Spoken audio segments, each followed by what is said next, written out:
It finally happened. After 49 years, the U.S. Supreme Court has officially overturned Roe v. Wade, and in so doing, they eliminated the so-called constitutional right to an abortion. A month and a half after the unprecedented leak of a draft opinion to Politico, the U.S. Supreme Court issued their official ruling. I have it right here in my hands.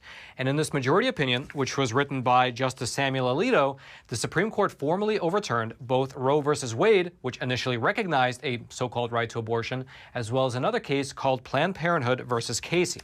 Here's specifically what part of this opinion said in the beginning. Quote, "We hold that Roe and Casey must be overruled. The Constitution makes no reference to abortion, and no such right is implicitly protected by any constitutional provision, including the one on which the defenders of Roe and Casey now chiefly rely, the Due Process Clause of the 14th Amendment.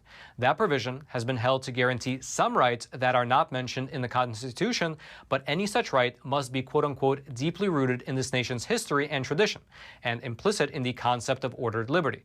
It is time to heed the Constitution and return the issue of abortion to the people's elected representatives." And that last part about returning the abortion issue to the people's elected representatives, that is essentially the heart of the matter.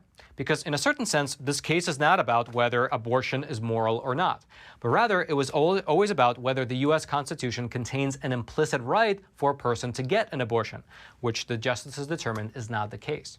And therefore, if the people in this country want abortion to be codified into law, they have to go through the normal legislative process and get it passed through Congress, which at this moment looks rather unlikely, given the fact that the last two times this was brought forward by Senate Majority Leader Chuck Schumer, it failed. And therefore, what will happen starting today is that the abortion issue will be returned to the states, meaning that the decision of whether or not to outlaw abortions is now in the hands of the individual states.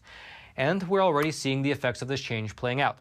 Because to start with, 13 different states have what are known as abortion trigger bans. These are bans on abortion which are triggered by the U.S. Supreme Court decision, meaning that the states of Idaho, Utah, Wyoming, North Dakota, South Dakota, Oklahoma, Texas, Missouri, Arkansas, Louisiana, Mississippi, Tennessee, and Kentucky will have abortions banned within their states effective immediately. Then you also have the states of Alabama, Georgia, Iowa, Ohio, and South Carolina, which currently ban abortions after 6 or 8 weeks of pregnancy.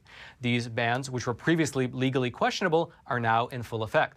As you've likely noticed if you've turned on your television or went on the internet today, this has really riled a lot of people up who are pro-abortion. For instance, for all of today, outside of the U.S. Supreme Court, there was a giant mass of people protesting both for and against this ruling. You can see the footage up on screen for yourself. We actually had our people there out all day filming, and there were, quite literally, thousands upon thousands of people. And you actually had members of Congress who occasionally came out to give speeches to the crowd, such as Alexandria Ocasio-Cortez, who told the people to take to the streets. Take a listen.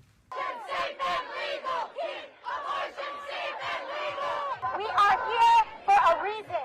We were born in this place and in this time for a reason. We were born for a reason. Because we are restorers. We were born here to be protectors.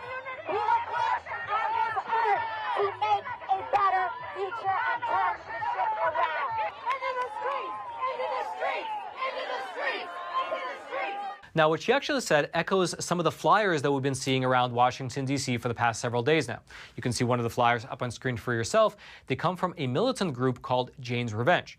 And they are clearly calling for people to take to the streets in what they're referring to as a night of rage. And at the bottom of the flyer, it pretty unequivocally says this, quote, "To our oppressors, if abortions aren't safe, you're not either." And frankly, these types of threats, well, they should be taken seriously, because over the past month or so, there have been protests outside of the homes of the conservative Supreme Court justices. Justice Brett Kavanaugh actually had an attempt on his life made by a crazed man who showed up to his home with firearms. And there have also been vandalizations and even fire bombings of pro-life organizations, as well as churches across the entire country. And unfortunately, it looks like this trend might actually continue into the future.